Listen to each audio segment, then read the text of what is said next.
Pemirsa, lantaran tertangkap tangan sedang menggelar pesta sabu, 5 orang pemadat terpaksa berurusan dengan pihak berwajib. Kelima orang tersebut digerebek di 2 tempat berbeda.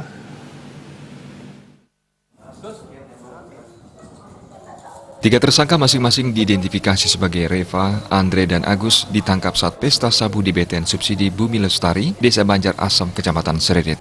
Sementara Putra dan Glogor ditangkap saat pesta sabu di sebuah rumah di Banjar Dinas Benben, Desa Sabirenteng. 5 penyalahguna narkoba ini ditangkap secara terpisah dengan barang bukti berupa sabu-sabu dan berat kotor totalnya 2,15 gram dan setengah butir pil ekstasi.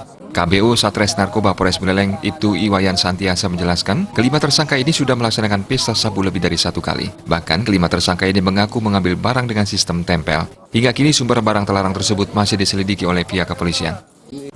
Yang pesta itu barangnya dari mana, kan?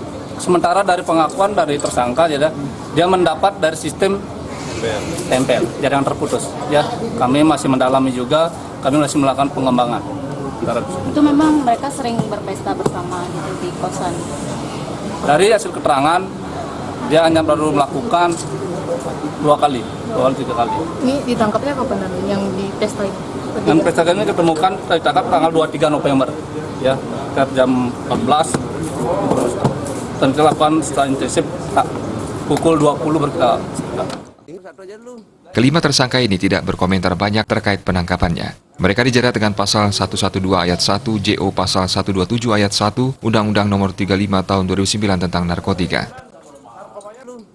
Gomang Yuda.